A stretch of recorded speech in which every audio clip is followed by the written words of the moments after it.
How are you doing? Good day, YouTubers. How are you doing? I hope you guys are doing well. You're doing fine.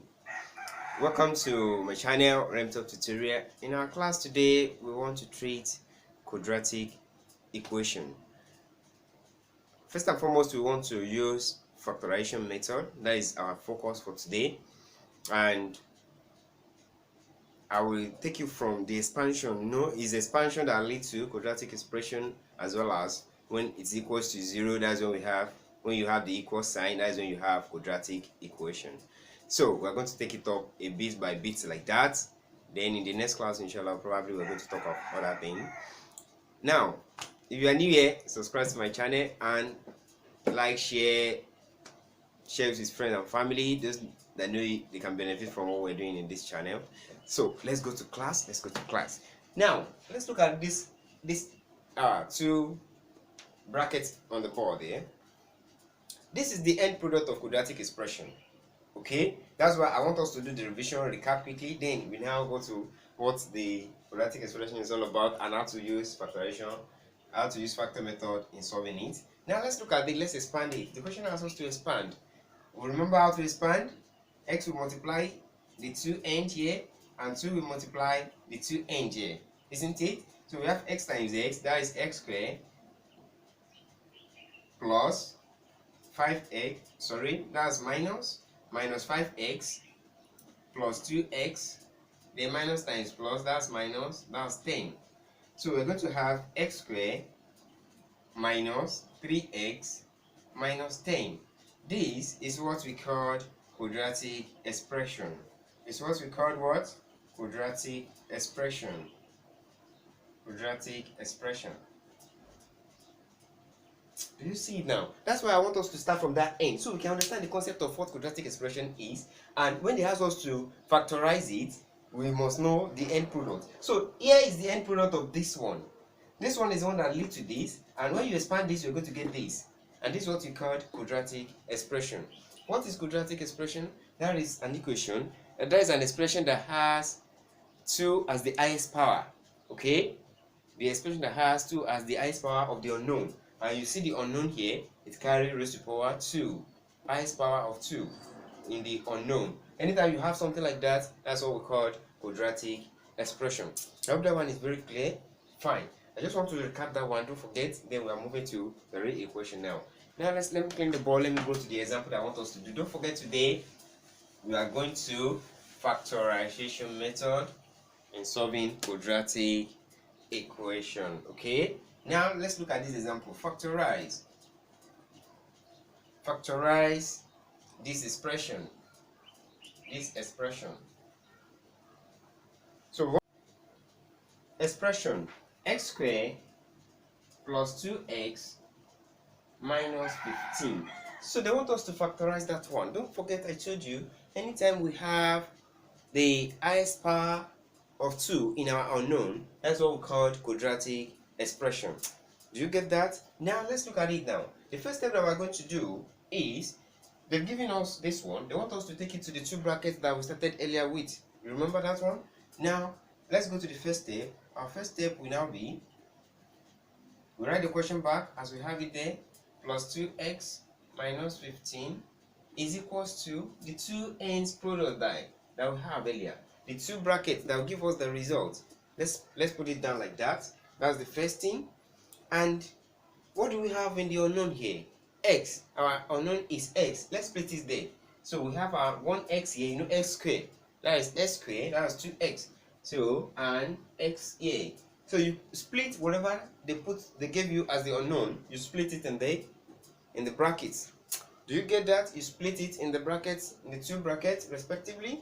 The next thing you're going to do, you're going to look at is your constant. My constant here is what? Minus 15. That's very good. Minus 15. Please respect the sign. Whatever sign that you have here, you call it with your constant. If it is plus, respect it like that, tell it plus 15, minus 15. Because it's just 15. This sign is very, very important, so you have to take care of it, please. Now, we have minus 15. And in the first power, what's the coefficient in the first power? The coefficient is what? The coefficient is 2, because we need this one too. So you have to Put this one into consideration as well, okay? Now let me put it in a sentence form. The second step, because so we can have a better understanding of it, when we get to the second example, I might not put a step there. Find the number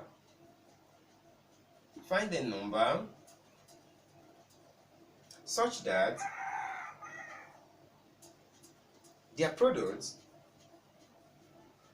two numbers, that is the numbers. Find a number such that their product is minus 15 as the constant. That is two numbers that we're talking about. Don't forget, the issue here is nobody will tell you the number. You have to think of the number yourself. You think of that number yourself. Are you following me? You think of the number yourself. So find the two numbers, find the numbers such that their products will be minus 15. Remember, I said you have to consider the sign. Minus 15. If it is plus, I will say plus 15. I will not just say 15 alone, okay? Minus 15. And the sum of those that two numbers that we're talking about, the sum must be, the sum is plus 2. Where do we see plus 2? Can someone tell me where do we see plus 2? Fine, from the first power of unknown, the coefficient of unknown. Do you remember? So this is our first power, the second power, respectively, like that. So this plus 2 is what we need. The sum of that number must, the product of that number must be minus 15.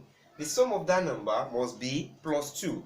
Do you get that? That's two things. This step 2, nobody will tell you. You just have to think on your own. Think on the two numbers that you're going to multiply to give you the constant, and when you add it together, it will give you the middle one. As long as you're able to derive the two numbers, you're good to go. Do you get it now? Now let's look at the factors of 15. Factors of 15, or yes, factors of minus 15. Don't forget with the sign. Factors of minus 15 and sum of factors. Sum of factors. What is sum of factors? So we want to look at it like just like a table. Factors of 15 are what? Let's code it one at a time. It's minus 15. Don't forget minus 15. Be calling the sign with it, please. Minus 15 and 1 and plus 1. When we have minus 15 and plus 1, we're still going to have minus 15. That is minus times plus, that will give us minus 15. You must not exceed that 15. It's the constant. Number 2, let's look at another one. So another one. We can have, if we have plus 15 and minus 1, that will still give us minus 15 when we multiply it. Plus times minus is minus, 1 times 15 is still 15. Do we agree with that? Fine, let's move on now. In our C, product 15 again, that's 3 and 5. Yes. So 3 and 5, what's the sign? That will give us minus 15. What's the sign? That is minus 3 plus 5. Isn't it? Then when we change the sign, because we need minus 15 plus 5, okay, plus 3, let me write the way it is there, and minus 5. Now let's look at the numbers that we have here now. Minus 15 times plus 1 will give us minus 15. But when we had it in the sum, let me try and read it like a table so you don't have a confusion here. Just like a table like that. So when we had these two now, we're going to have minus 14. Is it correlate with what we have here? Remember, it must correlate with what you have here. Okay? The two numbers must correlate with those two things here. Do you get it now? Is this one correlate with this? No. Let's look at the second one. Plus 15 minus 1. That will give us what? Plus 14. Plus 14. Is it correlate? No. Let's move on. Minus 3 plus 5. When we add it together, what do we have? That is plus 2. Fine. That's very good. Let's look at the last one. Maybe we have double answer. Plus 3 minus 5. That will give us minus 2. So which one gives us what we need now? Which one gives us what we need? Fine. Option C. Option C gives us what we need. Because we need plus 2 and we need minus 15. So this one gives us what we need now. Do you see it now? So you must consider the two ends. The constant and the coefficient of the first power of x. Or the first power of unknown. You must consider the two ends. Okay? So we now have minus 3 plus 5. So let's go back to our listing. So our answer, we just go and put it there. Just go and put it there. Minus 3 x, I've already split the constant in the two brackets before, so we just put this one here, minus 3, and we put the second one in the other side, plus 5, and that's the answer. Do you see how simple it is now? That is the answer. So this one is telling us that when we open this bracket, we get this one. We're going to get this one. Do you get that? Do you get that? Now let's move to another example. This is expression. Don't forget this is expression. So we are going to equation now. And we're going to look at the one that will have the coefficient in front here. The one that will have coefficient. So by using factor method in solving that one too. Let's go to the number 2 example. Now let's look at number two question. This one has coefficient in the first power, in the second power, then we have in the first power and the constant equals to 0. This is what we call quadratic equation. So this one is equation now. Okay, this one is quadratic equation. The first one that we did is quadratic expression because it doesn't ask equal to. But for us to do it, to use factor method, let's first treat that as that of expression first. Then we just equate our answer to equal to 0. Okay, let's treat it as an expression. So we have 2y minus 5y plus 3. So this is just like an expression. Let's spend the equation first. Let's treat it like an expression. I told you the first step is you put it in the bracket. Don't forget we are taking it to the bracket. So we're going to have equals to the two brackets here. Do you get that? Fine, let's move on now. Then, before you move on here, for the fact that you have constants here, anytime you have coefficients, anytime your second power has coefficient, you will not use this one as your constant again. Take note of that, please. Anytime your second power carry has a coefficient, you're not going to use only number at the back as coefficient again. Okay? So your constant will now be, your constant will be the product of the coefficient and the constant. These two. Okay? Take note of that, please. So anytime you have a coefficient in front of your in front of your second power, you must multiply it with the constant first. So you're going to have 2 times 3 now. 2 times 3, and which is 6. So we are going to use 6 as our constant now. Okay, we're going to use 6 as our constant. So in what we are looking for now will now be the product of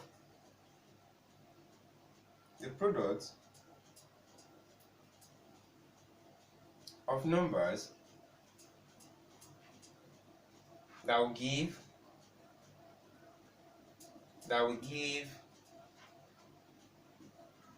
what's the sign that is in front of it? Plus 6 and sum to be what? Minus 5. Don't change that one. Sum to be minus 5. Do you see it now? Don't forget that instruction I gave to you earlier. The constant and the sum. Okay, the product and the sum. Do you get that? Do you get that? Now, let me recap that area again. Anytime you have your second power carry the coefficient, you must use the coefficient to multiply the constant before you use that constant. You're not going to use this one. As soon as you use this one, you're not going to get the answer. Okay? You have to use the new one that you derive. That is by multiplying the coefficient of the second power with the constant that you have there before. Then you now use it as your constant. You see that I'm using minus 6 now. I'm not using minus 3. Do you get that? Fine. Let's move on now. Let's move on. So, 6 now. What are the product of 6? Product of, or factors of rather. Let's say factors. What are the factors of 6? Factors of plus 6, and sum of factor. What are the factors of 6 now? Plus 6. Don't forget that. Factors of plus 6. Let's go. Plus 6 and plus 1. Isn't it? Minus 6 and minus 1. Plus 2 and plus 3. Isn't it? Minus 2 and minus 3. Do you see it now? Do you see it? This one will give you plus 6. plus 6 minus times minus will give you plus 2 times 3 will still give you plus 6. Do you get that? Let's go to the sum now. When we had this one, we have plus 7. It's not correlate with this. Do you see it now? Let's add this one together. We have minus 7. Does it correlate with this one? No. Do you get it? This one, when we add it together, we have plus 5. Is it correlate with this? No. What of this one, when we add it together, minus 2 minus 3 minus 5. Is it correlate with this? Yes. You can see it now, isn't it? You can see this one now correlates with what we need now. This one is correlates with what we need now. So let's go back to our equation. Let's go back to our equation. Let me put it down here and put everything down here. So we have sorry, no, let me go like that so you're not be confused. Let me try and expand this bracket quickly so you can have a very bright something there. Don't forget what we have here. What do we have here? 2y squared. 2y squared. So you have to put that 2y in the two ends respectively. Don't forget, in the first example we have x and I split the x in the two brackets. So when you have a coefficient with the second power again, just split it in the brackets respectively like that. Don't disturb yourself.